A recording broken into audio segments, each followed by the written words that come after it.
Pode soltar, Patrick. Imagine que vários passarinhos estão sendo atacados. E aí, aparece a mãe para defendê-los. Ela paira sobre o ninho, se colocando em uma posição de perigo para resgatar seus filhotes. Esta imagem foi usada pelo profeta Isaías para descrever como Deus defende seu povo quando está sendo atacado. E ele usa um verbo hebraico raro, passar, para descrever esse ato de proteção. Embora esse verbo, passar, apareça apenas algumas vezes nas Escrituras, sua forma substantiva, passar, ocorre várias vezes para indicar uma das refeições festivas mais importantes da Bíblia, a Páscoa. Então, por que a palavra para a festa da Páscoa é a mesma palavra usada para aves que se colocam em uma posição de proteção sobre seus filhotes? A história por trás disso começa em Êxodo.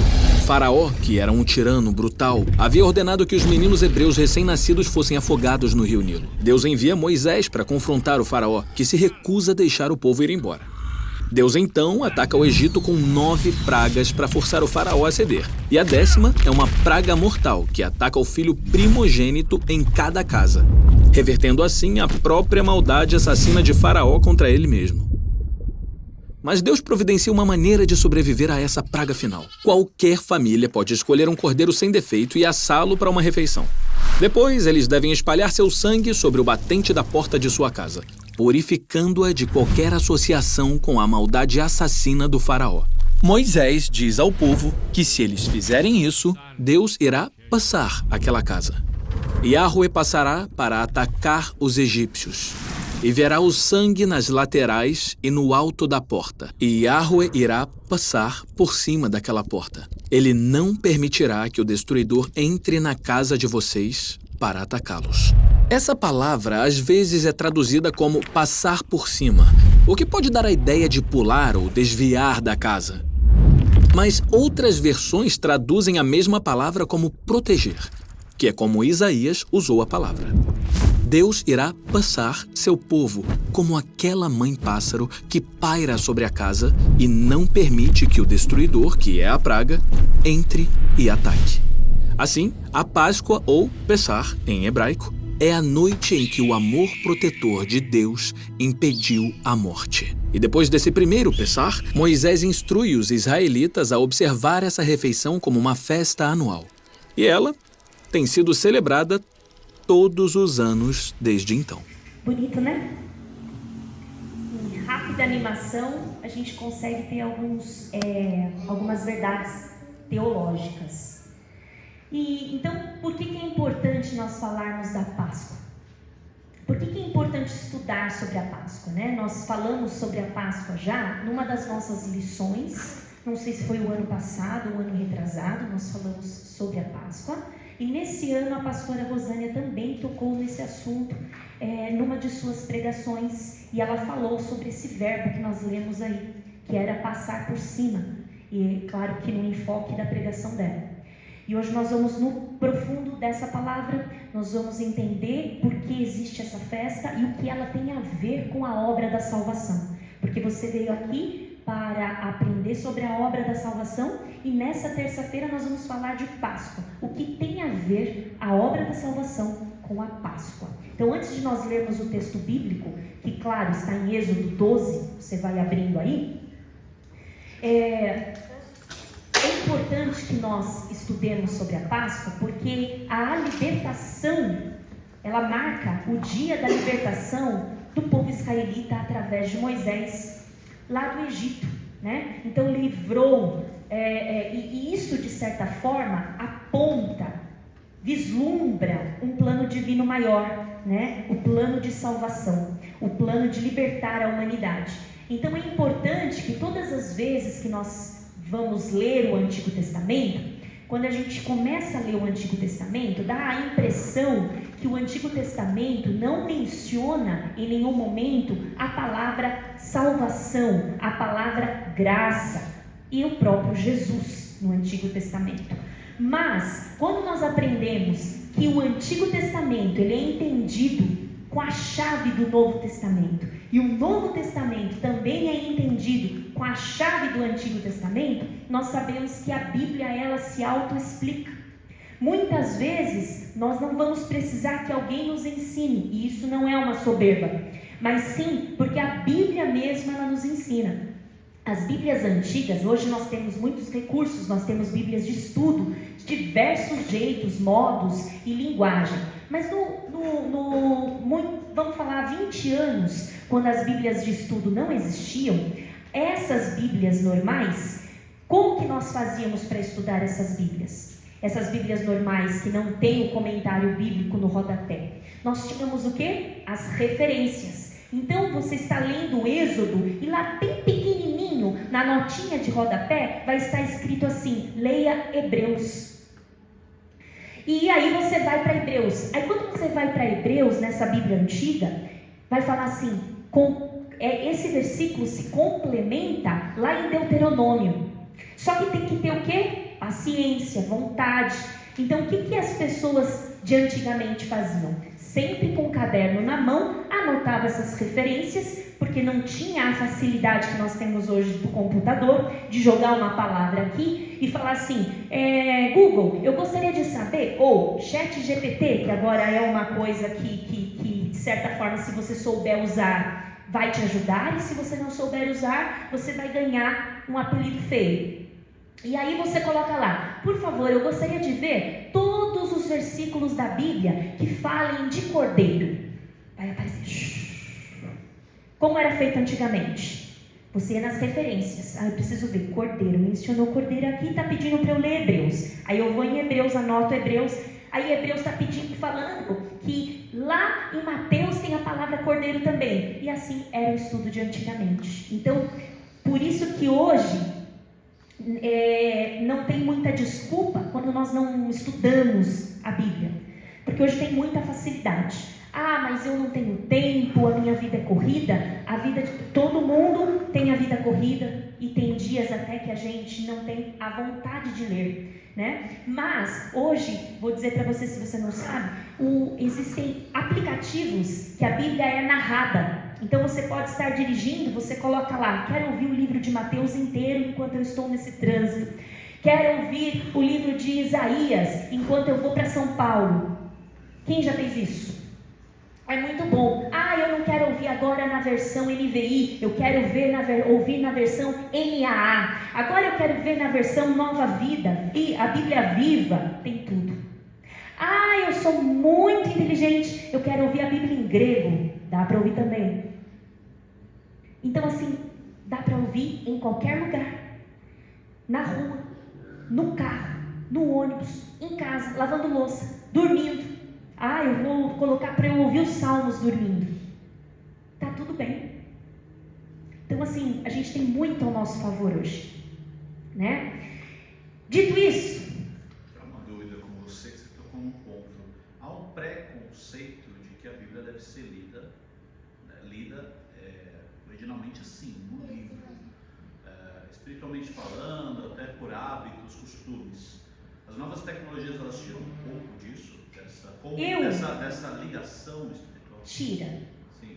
Tira. Eu particularmente, eu preciso ser estudada, na verdade, porque eu gosto do cheiro da página. Eu gosto do cheiro do livro. Não que eu não leia no digital, leio muito no digital, mas é muito gostoso pegar a Bíblia. Eu não sei se vocês têm esse hábito, mas anotar, colar post-it. Hoje dá para fazer isso no aplicativo também, mas é muito diferente, né? Eu uso o aplicativo quando eu realmente não consigo ter o contato ali. Eu não condeno. Eu acho que por digital, no papel, o importante é que ela esteja no seu coração. Entende? Não estamos aqui para dizer assim, você tem que... Porque no passado, as pessoas iam mais longe ainda. Elas falavam assim, não basta ter a Bíblia de papel. Tem um protocolo, um ritual para você ler a Bíblia. Não, você não pode ler a Bíblia de pijama, você não pode ler a Bíblia deitado, você tem que ler a Bíblia tomado banho, barba feita. Colocava muita coisa e a pessoa falava, ai meu Deus, cansativo demais pegar esse livro, e aí eu tenho que fazer tudo, tomar banho, lavar o cabelo, ficar limpo, com roupa nova, sem pijama. A pessoa desistia, sendo que o Evangelho é simples. Você não vai encontrar isso na Bíblia em nenhum lugar. Por favor, leia a palavra de pé. Por favor, você vai ver sim cerimônias, onde naquele momento as pessoas estão em pé, mas no seu dia a dia, no seu devocional. Então assim, é muito pessoal, né? Pode ser que uma pessoa que tem a Bíblia nas mãos, no papel, seja menos temente do que uma pessoa que anda com o digital, porque a pessoa está ali 24 horas e está... Então não dá para medir a espiritualidade. Minha opinião, tá? Minha opinião. Então, antigamente a gente até olhava torto para quem trazia o celular, mas assim, tá tudo bem, né? Eu gosto da Bíblia, eu gosto de pegar, gosto de escrever, gosto de colar papelzinho igual a irmã Inês. Já viram a Bíblia da irmã Ana ali? É uma enciclopédia ali, né? De vários assuntos, então é gostoso. Sem contar que quando você anota, você memoriza, né? Quando você escreve, você memoriza, tá bom? Tanto é que eu trouxe esse aqui, já são 2 vezes, por quê? Porque eu estou impossibilitada de imprimir. Então eu digitei aqui, porque eu gosto do papel. Como vocês veem, eu levo, quando, né, 6, 7 páginas, eu gosto do papel. Mas como eu tive 2 terças-feiras que eu não consegui imprimir, eu trago aqui. Mas não que isso seja mais espiritual ou coisa do tipo. Bom, enfim... Então, quando a gente consegue enxergar o Antigo Testamento e o Novo Testamento, um complementando o outro, quando nós agimos assim, nós conseguimos enxergar Jesus em cada detalhe. Como que a gente faz esse exercício? É um exercício muito de raciocínio mesmo. Estou lendo Isaías. Isaías é muito fácil. Vamos lá em Gênesis, no começo de tudo. Não é para abrir, é só para você pensar. Você sabe que Gênesis é o início de tudo. Quando você ler Gênesis, isso é uma lição para você fazer na sua casa, você se pergunta ao final daquele capítulo, você pergunta assim, onde eu posso enxergar Jesus nesse capítulo? O que eu posso ler nesse capítulo que me leva a crer, ou a apontar, ou a lembrar de Jesus? E aí você vai começar a enxergar muito Jesus no Antigo Testamento, mas você precisa se perguntar, e isso é na hora da leitura. Estou vendo ali o sacrifício de Abraão, vejo o final ali, li o capítulo 22 inteiro. Onde está Cristo no capítulo 22? Como que eu consigo enxergar a salvação no capítulo 22? Como que eu consigo enxergar a graça no capítulo 22? E isso vai facilitando muito a dinâmica do texto. Muita gente fala, não, Antigo Testamento é Antigo Testamento. Os judeus, por exemplo. Jesus não está no Antigo Testamento. Jesus é um capítulo à parte. E nós não. Nós enxergamos Jesus no Antigo Testamento. Amém? Então, o que espera que a gente saia daqui com conceito? Você tem que sair hoje daqui. Se valer isso, tá bom, hein? Sai hoje daqui. Se alguém parar você na rua e perguntar como a Páscoa foi instituída, como ela foi criada, você tem que saber hoje, no final do culto. 2, qual a importância do sangue do Cordeiro na Páscoa? Você vai ter que saber no final desse culto. Não vai ter que saber no sentido de imposição. Espera-se. Se você me disser que você saiu com isso claro, eu vou sair muito feliz, porque atingiu o objetivo. Qual é a relevância da Páscoa? E o que ela tem a ver com a salvação, tá bom? Então vamos lá, como a gente viu ali no desenho, o significado da palavra Páscoa é passagem, é passar por cima. Então para os judeus, Páscoa é a liberdade da escravidão, nós já vamos ler o texto, tá? Para os judeus é liberdade de escravidão. Então se você pergunta para os judeus assim, por que vocês comemoram a Páscoa? Porque foi um dia memorável que o Senhor nos tirou do Egito. E você, cristão, por que você comemora a Páscoa? Porque eu gosto do ovo, do chocolate. Porque eu gosto do quê? Eu celebro não só a morte, mas eu celebro a ressurreição. E eu celebro a minha condição de pecador para a condição de salvo. Esse é o significado da Páscoa. Claro, é um memorial daquele povo. Isso vai ficar sempre guardado. Mas os cristãos, eles vão comemorar a Páscoa pensando nisso, no sacrifício de Jesus, como foi. Então é um pensamento de morte para a vida, de pecado para a salvação, tá? Então, no dia da Páscoa, o que se esperava que fosse esse dia da Páscoa? Esse dia da Páscoa, a celebração esperava que os israelitas descansassem, que os israelitas festejassem, dançassem, comessem, adorassem, orassem, passassem um tempo de qualidade com a família e recontassem a história. Era um dia assim, sabe, todo mundo sentado, falando, nossa, olha, hoje a gente está comemorando aquele dia que os nossos bisavós, que os nossos tataravós, vai saber, eles foram libertos do Egito. Deus queria isso, todo ano, uma vez por ano, Ele queria que todos se alegrassem, festejassem e contassem a história. E o que estava acontecendo, como a gente viu aqui, e que todo mundo já deve ter lido, mas eu vou relembrar rapidinho. Todos sabemos que quando a gente volta na história, eu gosto muito de voltar na história. Por quê? Porque ajuda a gente a entender por que aquele texto foi escrito, né? Então olha só, nós sabemos que Moisés, a gente já falou sobre Moisés, sobre o temperamento de Moisés, tudo que Moisés gostava, que Moisés comia, tudo, nós já falamos aqui, em outros estudos. E nós vimos que Moisés recebeu uma linda missão divina no auge dos seus quantos anos? Quando que ele foi enviado mesmo lá para o Egito para libertar o povo? Com 80 anos. Idade esta que você pensa estar aonde? Aposentado. Misericórdia, não, pastor, vai viver muito. Vai viver muito. Moisés então pensou assim, agora vou me aposentar, né? Os meus 80 chegaram e eu vou finalmente me aposentar. A pastora Rosana já está repreendendo, beijando, ela está beijando, abraçando. É mentira, pastora Rosana. E olha só, então aos 80 anos, Moisés foi libertar o povo de Israel das garras de Faraó. Faraó era um líder o quê? Tirano, manipulador, que obrigava o povo a trabalhar na mais dura escravidão possível e fazia com que o povo, mesmo trabalhando tanto, vivesse em miséria.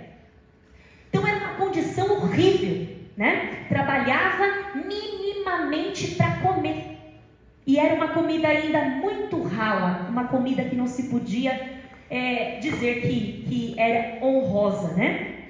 E Moisés foi confrontá-lo diversas vezes, mas não teve negociação. Mas Deus tinha livramento. Desde o início, Deus tinha livramento para a dor de Israel. Deus estava ouvindo o clamor de Israel. Deus tinha livramento da escravidão, da angústia, da fome, da tristeza, da escuridão. E Ele envia Moisés. Como nós ouvimos aqui no domingo, no momento de crise, Deus sempre levanta alguém. Não é verdade? Deus sempre vai levantar alguém, uma voz de autoridade. E mesmo que Moisés tivesse um sentimento de inferioridade, Senhor, eu já tenho 80 anos, Senhor, eu tenho, os meus lábios, eles são pesados, e aqui muita gente tem um espaço longo para falar se ele era gago, se ele era tímido. Isso não vem ao caso. O fato é que ele se sentia inferior. E Deus o capacitou e colocou ao lado dele um braço direito, que era o seu irmão Arão. Deus sempre tem um braço direito para nós. Deus sempre faz aparecer alguém que vai nos ajudar. E aí eu convido você, eu tinha falado para vocês abrirem em Êxodo 12, mas nós vamos voltar um pouquinho em Êxodo 6. Êxodo 6, do versículo 1 ao 9. Então, os irmãos vão acompanhar a leitura aqui na mesma versão. Olha só. Almeida corrigida. Vamos lá.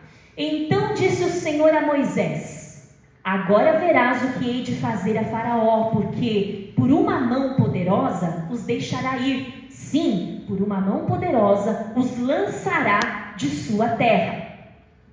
Falou mais Deus a Moisés e disse: eu sou o Senhor. E eu apareci a Abraão, a Isaque e a Jacó como Deus Todo-Poderoso. Mas pelo meu nome, o Senhor, não lhes fui perfeitamente conhecido. E também estabeleci a minha aliança com eles para dar-lhes a terra de Canaã, a terra de suas peregrinações, na qual foram peregrinos. E também tenho ouvido o gemido, olha só, eu tenho ouvido o gemido dos filhos de Israel, aos quais os egípcios fazem servir, e lembrei-me da minha aliança. Portanto, diz aos filhos de Israel: eu sou o Senhor, e vos tirarei de debaixo das cargas dos egípcios, e vos livrarei da servidão, e vos resgatarei com o braço estendido e com grandes juízos. E eu vos tomarei por meu povo, e serei vosso Deus, e sabereis que eu sou o Senhor vosso Deus, que vos tiro de debaixo das cargas dos egípcios.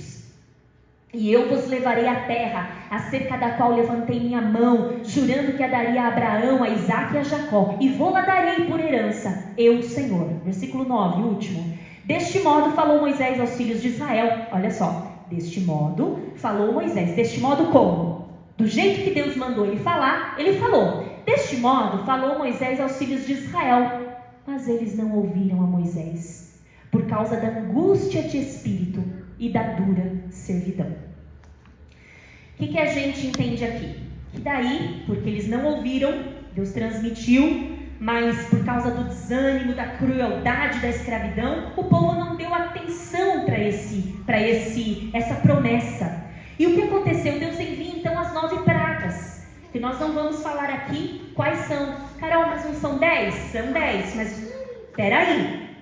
Deus envia então as pragas. O que acontecia a cada envio de praga? Endurecia o coração de Faraó, mas uma coisa acontecia também. Cada praga que Deus enviava, quebrava um deus deles, um deus egípcio. Então, cada praga que Deus enviava, Deus mostrava assim: tá vendo quem manda na nação? Sou eu. Tá vendo quem manda na natureza? Sou eu. Você vai acordar e vai ter piolho em você, Faraó. Você já imaginou? Faraó dormindo sossegado, acorda, piolho na cama, piolho no chão, no teto, nas paredes. E todos os egípcios com essa mesma praga. Quem tem medo aqui de sapo? Aconteceu isso. Faraó dormindo, de repente ele sentiu coisas geladinhas, era o sapo. Não era um, não eram 2, eram milhares de sapos. Subindo e descendo por todas as direções.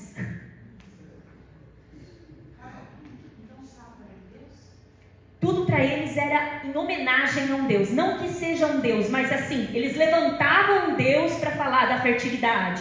Um Deus para falar de quem controla a chuva. E Deus foi quebrando Deus por Deus. E mostrando, aqui eu sou. Só que não aconteceu nada. O povo continuava nas mesmas coisas. Faraó não libertou o povo. E Deus falou: então agora a 10ª praga ela vai ser mais terrível e ela vai ser irreversível. Então, por exemplo, o gafanhoto eu tirei, o sapo eu tirei, o piolho eu tirei, mas essa aqui eu não vou conseguir tirar. Não é que eu não vou conseguir tirar, eu não vou tirar, porque Deus consegue.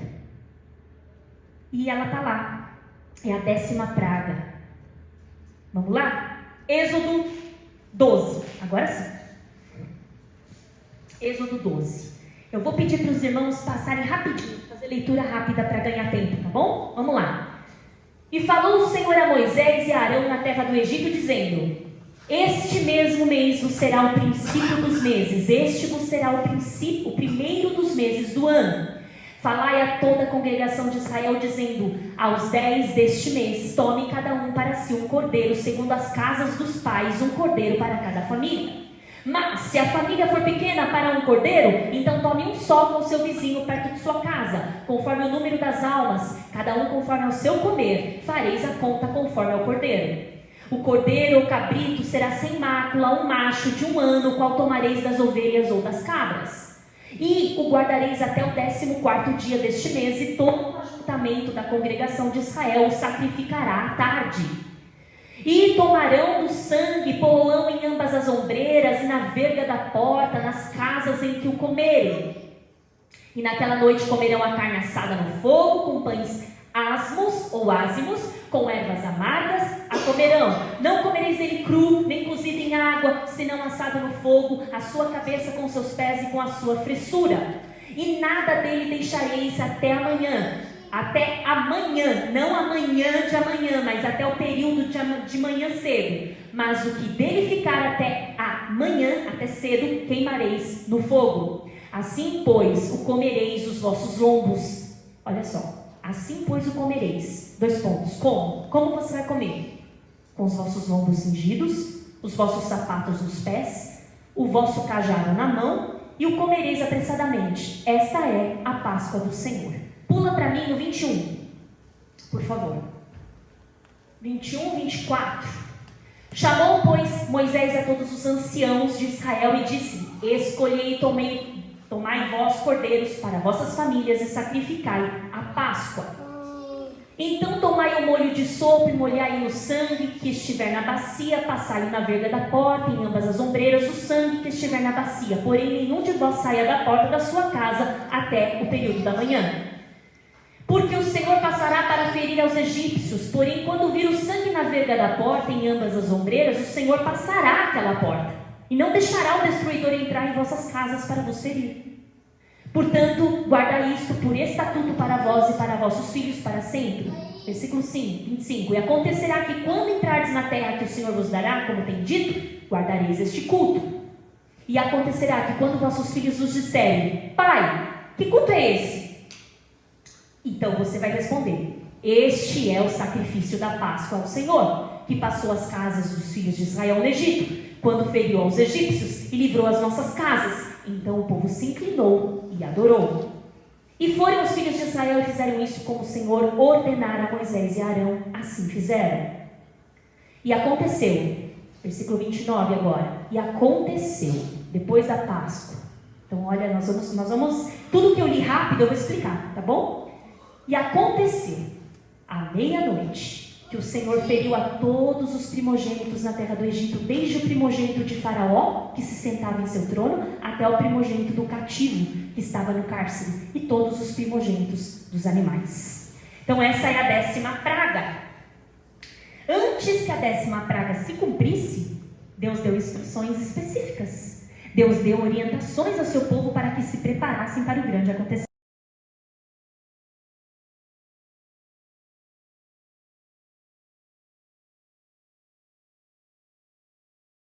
Assim, o povo ficou até revoltado com Moisés. Falou: Moisés, estava ruim, mas com a sua presença piorou.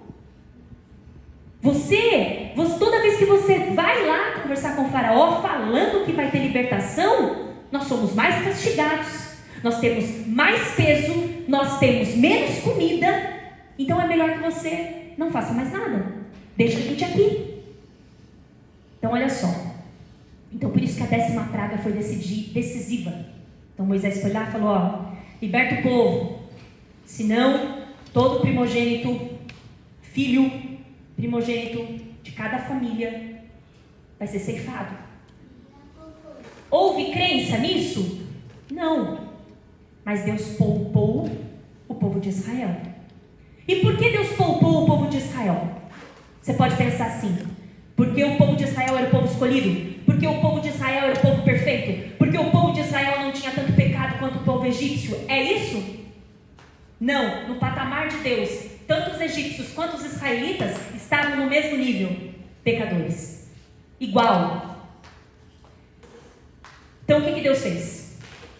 Vamos instituir a Páscoa. Vamos passar por cima. Vamos dar o livramento. Então o que aconteceu? Deus determinou o dia e a hora da Páscoa. Deus falou assim: a Páscoa vai ser celebrada no mês de Abib, que no nosso calendário equivale ao mês de março e abril. 2. Eu quero um cordeiro ou um cabrito sem defeito, macho, de 1 ano. Então olha só, presta atenção. Carol, é um cabrito, um cordeiro, um bichinho. Não. Era sem defeito. Macho. E não podia ser um cabrito velho, de 1 ano. O cordeirinho, ou o cabritinho, ele ia ser criado para esse fim. Seria um cordeiro por família. Então, se a família era muito pequena, ela ia conversar com a família do lado e falar: vamos dividir um cordeiro? Vamos cear juntos? E era isso que o Senhor queria.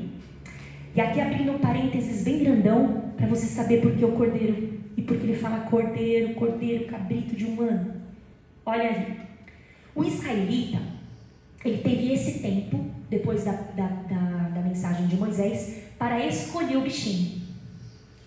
Então pensa aí, você sai e você vai escolher um bichinho. Você vai olhar o que nesse bichinho? Bom, esse aqui, infelizmente, ele está machucadinho, ele nasceu cego. Podia? Não. Esse aqui, tão carinhosinho, mas ele é manco. Podia? Não. Achei o cabritinho perfeito. Achei o cordeirinho perfeito. Aí Deus fala assim: mas você não vai pegar e sacrificar agora. Você vai criar. Você vai pegar amor no cabritinho. Você vai pegar amor no cordeirinho. Os seus filhinhos vão chamar o cordeirinho pelo nome e o cordeirinho vai vir na mãozinha deles.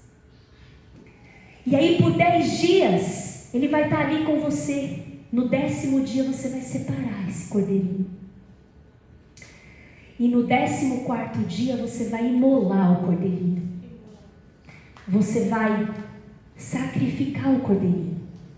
E os seus filhos vão perguntar: papai, por quê?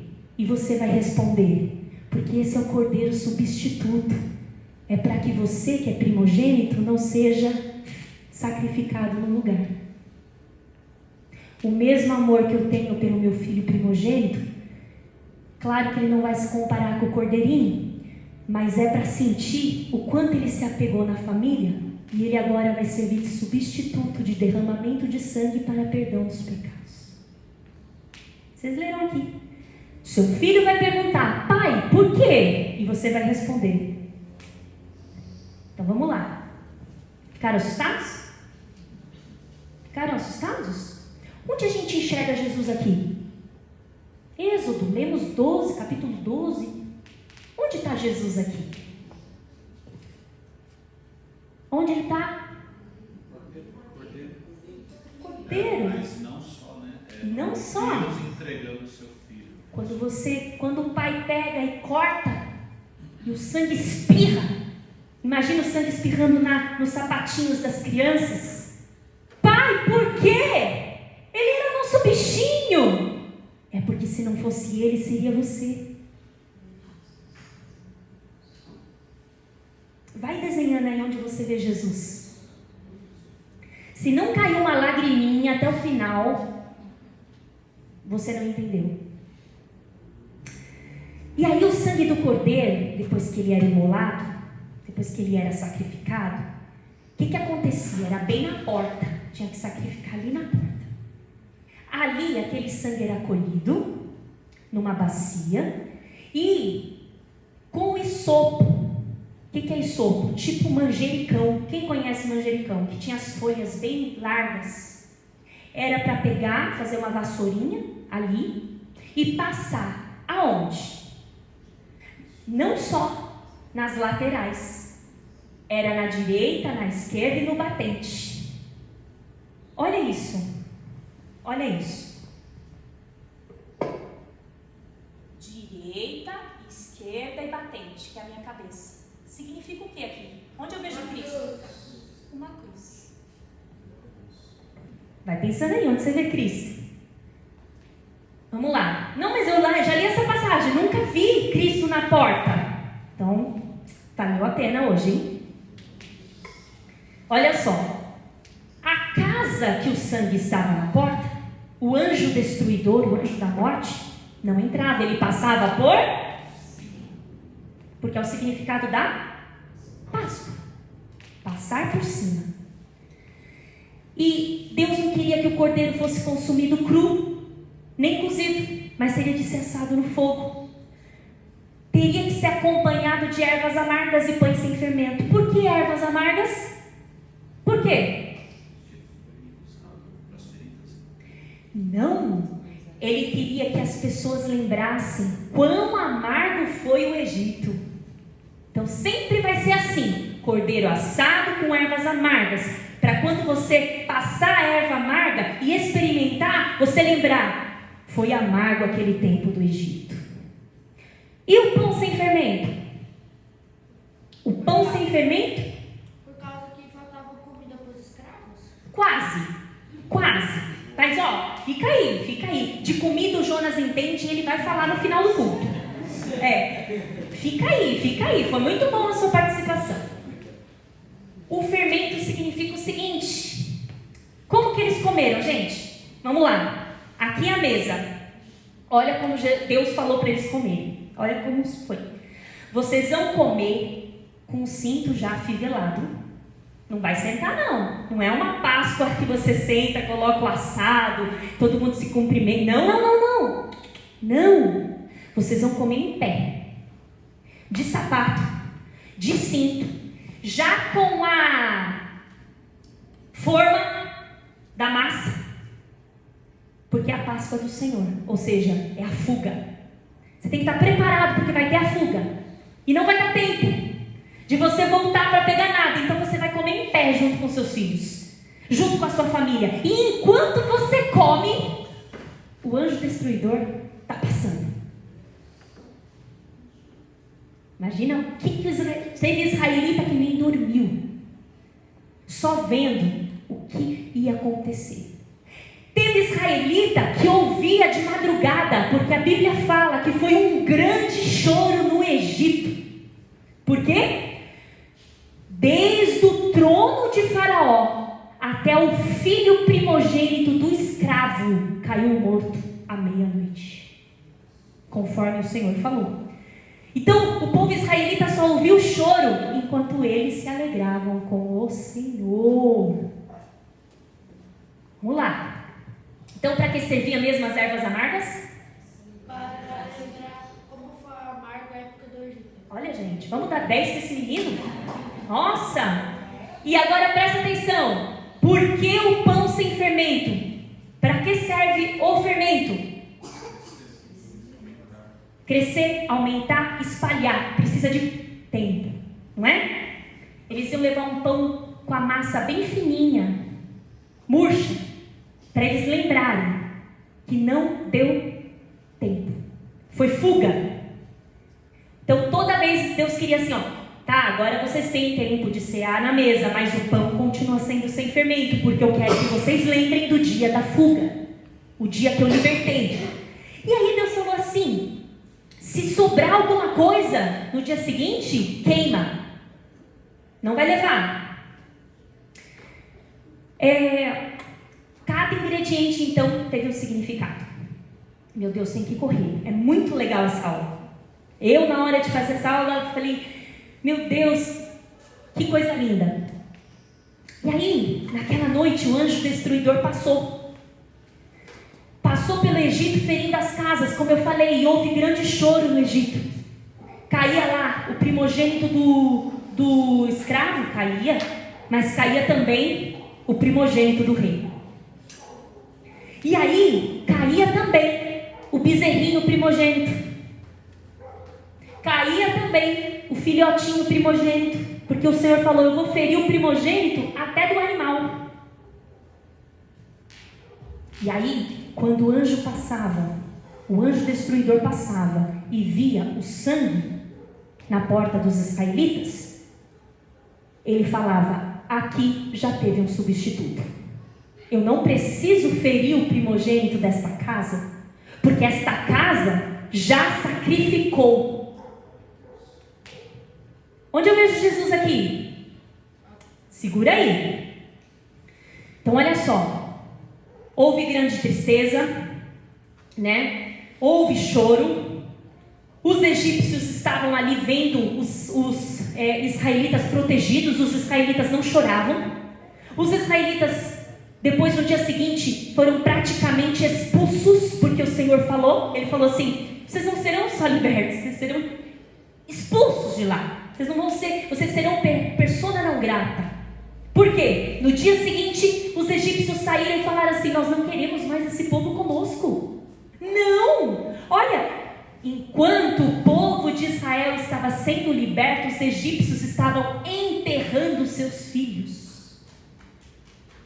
O próprio faraó falou assim: Moisés, leva, vai embora, some. E Deus ainda falou assim, ó: o povo israelita vai ganhar coisas do povo egípcio e é para pegar. A Bíblia vai falar que os israelitas alcançaram o favor dos egípcios ao ponto da pessoa falar assim: você está de saída? Tó a minha forma. Tá precisando do quê? Bolsa? Tó, só sai daqui. Foi assim. Você quer ir embora? Você quer meu brinco de ouro para você ir embora? Então vai. Minha pulseira, por favor, some da minha frente. Foi assim que o povo israelita saiu da terra do Egito. Inclusive o que eles usaram para fazer o bezerro. E aí o que aconteceu? Ele falou: não, esses itens nós vamos usar para construir o templo. O que eles fizeram? Lá na frente, bem lá na frente, o bezerrão de ouro. Mas isso é um assunto para outra hora. E aí naquele dia se cumpriu a Páscoa, o dia da libertação. Foi aí que a Páscoa foi instituída. Então pergunta que não quer calar. Primeira, por que a Páscoa foi instituída? Para lembrar o povo Lembrar o povo do quê? No momento da escravidão no Egito. Da libertação. Isso mesmo, da libertação.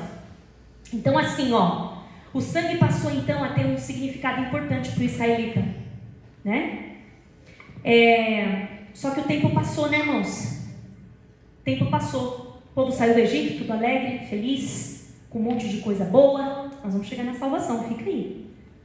E aí, o tempo foi passando e como nós, o povo de lá também sofria desse negócio chamado amnésia espiritual. Já ouviu falar nisso? Vou te dar um exemplo. Já aconteceu de você estar aqui no culto? Vou falar do nosso culto de ensino, porque daí a responsabilidade fica para nós.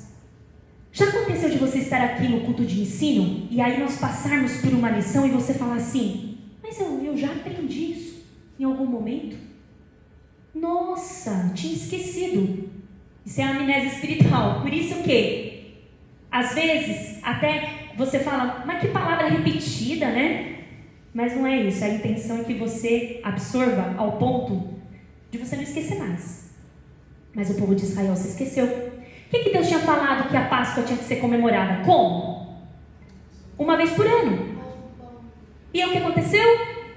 Não fizeram mais. Só em Crônicas, segundo Crônicas, é que o rei Ezequias, que governou Israel por 29 anos, trouxe a memória novamente. Destruiu os altares pagãos, voltou a celebrar Páscoa, enviou convites para os reinos divididos, trazendo comunhão, começou a convidar o povo de Israel e de Judá. Por quê? Porque o povo de Israel e de Judá se tornaram duas nações depois do reinado de Davi e Salomão. Então aí ficou aquela briga, e Ezequias falou: não, manda convite, vamos comemorar a Páscoa do Senhor. E muitos foram. E através da celebração da Páscoa, muitos trouxeram à memória o amor de Deus, as lições antigas, os feitos grandiosos, e assim o relacionamento de amizade de Deus com o povo era restaurado. E como foi pregado no domingo aqui, assim havia avivamento, havia arrependimento. Já aconteceu de você estar conversando assim sobre Jesus e você sentir que não quer parar de conversar, né? Você não quer parar de falar sobre Jesus. Às vezes já está tarde, você está com alguém conversando e aquele assunto se empolga, você já vai falando de outras experiências, e isso traz para você um aquecimento no coração, a presença do Senhor. E é isso mesmo, é o lembrete espiritual do Senhor. E essa Páscoa que o rei celebrou, nossa, ele trouxe muitos bezerros. A Bíblia fala 1000 cordeiros, mais de 1000 cordeiros, para poder, foi uma grande Páscoa. Ao ponto de que a Páscoa durou muitos dias, mais do que o planejado. Por quê? Porque eles se sentiram muito abençoados. É como se dissessem assim: como nós ficamos tanto tempo assim, sem celebrar uma coisa que Deus pediu que fosse celebrada anualmente? E aí, para os israelitas, sendo a Páscoa uma memória, né? Eles tinham que ficar depois da Páscoa, do Cordeiro, né? Então, acabou lá no Egito, eles sacrificavam lá no deserto, todo momento de peregrinação, e aí em algum momento isso se perdeu, na época dos reis, isso se perdeu. A nação cresceu muito. Por que se perdeu? Parou de falar sobre isso, e é assim que vai se perdendo os bons costumes. Você vai parando de falar, você vai parando de contar, você vai parando de explicar para as suas novas gerações, e isso vai ficando no esquecimento, e foi o que aconteceu com o povo de Israel. E houve então esse lembrete, depois o povo se encheu da presença de Deus, e todos ficaram ali na presença do Senhor, comemorando então a Páscoa. E aí, como que a gente enxerga a Páscoa no Novo Testamento? Então, o que é a Páscoa no Novo Testamento? Então, mas como ela era celebrada no Novo Testamento? Com Jesus. Com Jesus. A ceia do Senhor. O memorial. Para os israelitas era lembrete de salvação. Cristo fez esse memorial da Páscoa, somado a um novo sentido. Ele deu um novo sentido. Então a gente vai ler esse sentido. Marcos 14, versículo 12 ao 26. Marcos 14, versículo 12 ao 26. E no primeiro dia dos pães asmos, quando sacrificavam a Páscoa, disseram-lhe os discípulos: Senhor, aonde queres que vamos fazer os preparativos para comer a Páscoa? E enviou os dois, os seus discípulos, e disse-lhes: Ide à cidade, um homem que leva um cântaro de água vos encontrará. Segui-o. E onde quer que entrar, dizei ao senhor da casa: O mestre diz: Onde está o aposento em que hei de comer a Páscoa com os meus discípulos? E ele vos mostrará um grande cenáculo mobiliado e preparado. Ali preparai-a para nós. E saindo seus discípulos foram à cidade e acharam como lhes tinha dito e prepararam a Páscoa. E, chegada a tarde, foi com os 12. Começou a Páscoa então. A Páscoa começou. E quando estavam assentados a comer, disse Jesus: Em verdade vos digo que um de vós, que comigo come, há de me trair. E eles começaram a se entristecer e a dizer um após outro: Sou eu, Senhor. E o outro disse: Sou eu. Mas ele respondendo disse-lhes: É um dos 12 que põe comigo a mão no prato. Na verdade, o Filho do Homem vai, como dele está escrito. Mas ai daquele homem por quem o Filho do Homem é traído. Bom seria para tal homem não haver nascido. E comendo eles, tomou Jesus pão e abençoando-o partiu e deu-lhe e disse: Tomai, comei, isto é o meu corpo. E tomando o cálice, dando graças, deu-lhe e disse: deu-lhe e todos beberam dele. E disse-lhes: Isto é o meu sangue, o sangue do Novo Testamento, que por muitos é derramado.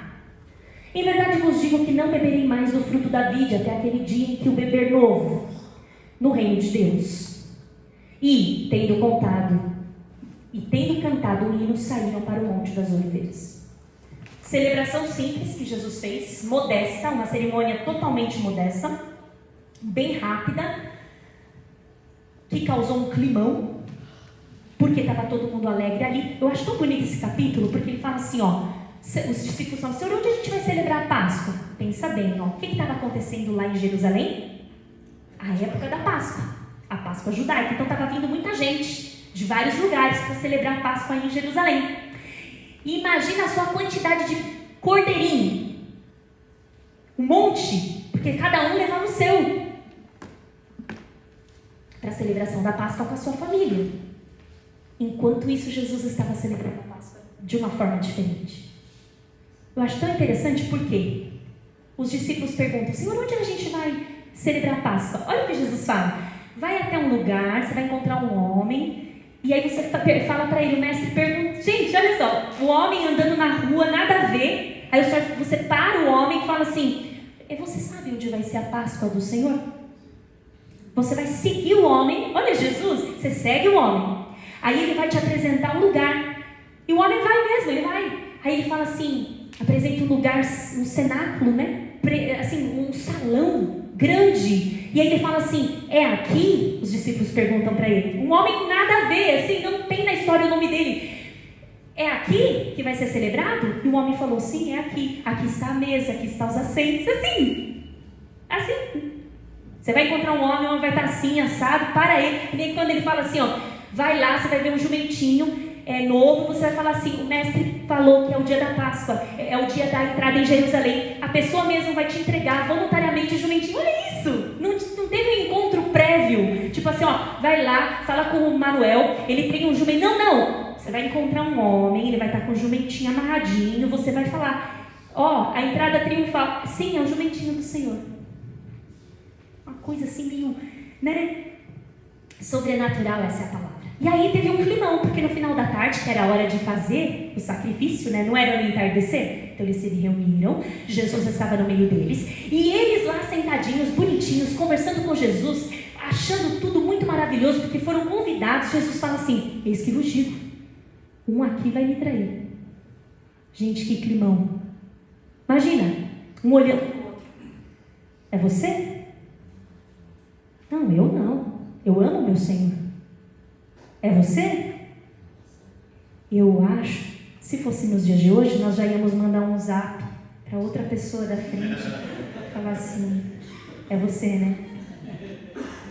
Ou aquele toque debaixo da mesa. E aí, todos eles começaram a falar para o próprio Jesus, mestre, sou eu? Sou eu que vou te trair? E aí a gente não vai entrar nesse assunto agora, mas foi um climão. E aí Jesus derruba esse negócio de cordeiro. Derruba. Jesus fala assim, não tem cordeiro aqui. Cadê o animalzinho? Não tem. Eu sou o cordeiro. Tomai e comei. Esse pão que é partido por vós é a minha carne. Eu sou o cordeiro. E esse suco é o meu sangue.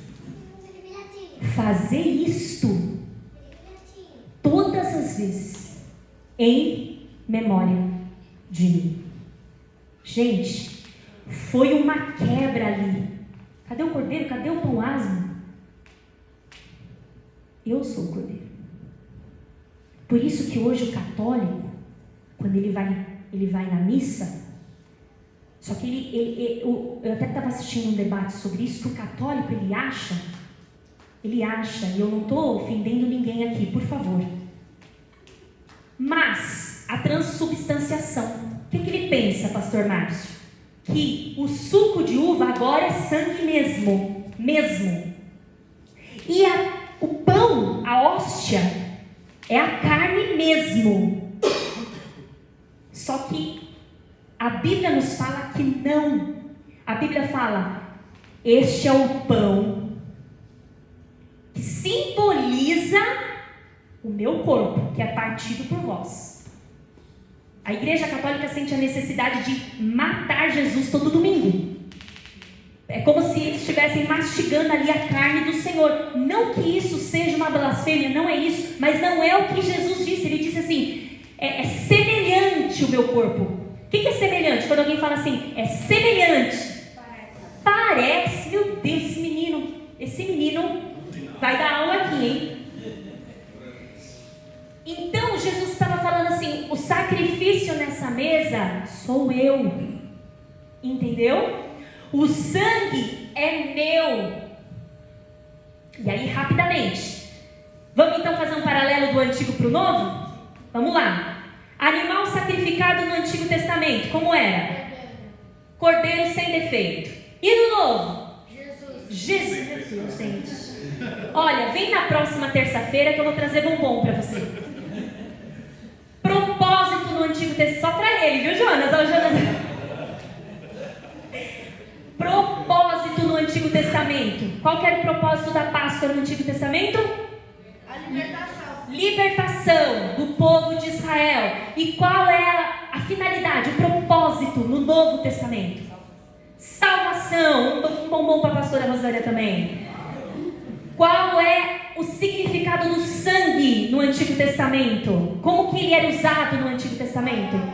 Para salvar o filho primogênito. Certo, mas como que ele era usado? Como que o pai da família pegou aquele sangue? O que ele fez com o sangue? Na batente nas laterais. Muito bom, no batente nas laterais da porta. E no Novo Testamento, onde a gente vê esse sangue? Derramado na cruz. A libertação. O que significa a libertação lá no Antigo Testamento? A fuga. E no Novo Testamento? Nós somos libertos do quê? Um bombom para Jennifer. Um pecado é liberto. Celebração no Antigo Testamento. Como era a celebração no Antigo Testamento da Páscoa? Era mensal? Era diário? Como era? Anual. Um bombom para o irmão Alexandre. Tudo o pastor Afonso vai trazer, ó. É interessante esse filme. Celebração no Novo Testamento, como era? Santa Ceia, um bombom para o pastor Márcio. Quem comia, quem podia comer no Antigo Testamento? Só. Mas quem podia comer? Os egípcios podiam comer? Não, só os israelitas circuncidados. E quem pode comer no Novo Testamento? Todos aqueles que creem em Jesus. Que pode ser gentil, preto, branco, de qualquer nacionalidade. O sacrifício será contínuo no Antigo Testamento? Tinha que fazer, né? Anualmente. E no Novo Testamento? Quantas vezes? Um bombom para Jane. Uma só. E foi eficaz. Acabou. Um cordeiro para salvar a humanidade. Então, em resumo, a Páscoa aponta o tempo todo para o sacrifício de Cristo na cruz. Olha só, quando o anjo da morte passava, Deus, olhando lá do céu, enxergava o sangue no batente. O israelita dentro de casa, morrendo de medo, olhava para a porta e enxergava a cruz. Deus olhava de cima, via o sangue. Aquela família fez o que eu mandei. E o israelita, com medo, olhava para a cruz e falava: estou protegido porque eu fiz o que Deus mandou. Esse é o significado do sangue. O sangue de Jesus nos purifica de todo o pecado. Qual que é a nossa missão? E aí que entra uma coisa muito interessante. A nossa missão é muito grande. A nossa missão é subir a escada de joelho. Isso? A nossa missão então agora é procurar um cordeiro na rua, no zoológico. É isso? A nossa missão é fé. Por isso que eu falo que é difícil. Você não está vendo sangue. Você não está vendo a libertação, mas o Senhor falou: eu te perdoo através do meu sangue, eu te curo através do meu sangue e eu vou voltar.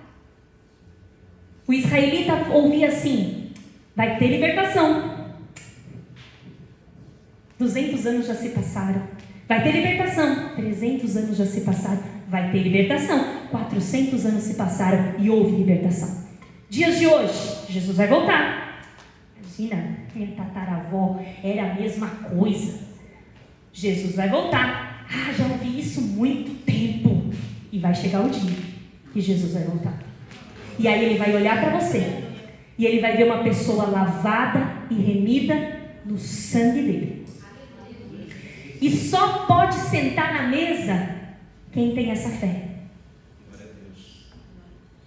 E não acabou ali, né? O cordeiro foi sacrificado, morreu. Enquanto Jesus morria na cruz, os cordeirinhos também morriam. Mas o sacrifício de Jesus foi perfeito. Não precisou de mais. Acabou ali. E aquele sangue possibilitou o quê? Vida eterna. Essa é a obra da salvação. Vida eterna. Pela cruz nós também morremos. Morremos para os nossos pecados. E pela cruz nós ressuscitamos. Ressuscitamos para uma novidade de vida. Amém? Então, Deus sempre mandou um cordeiro.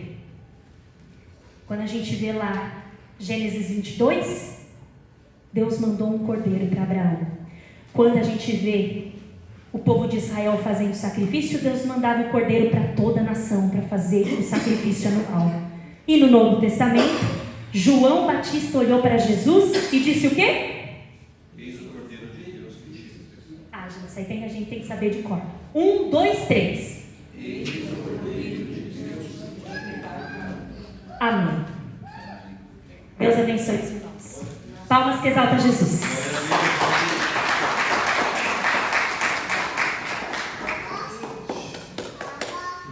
Vamos colocar em pé. Deus abençoe.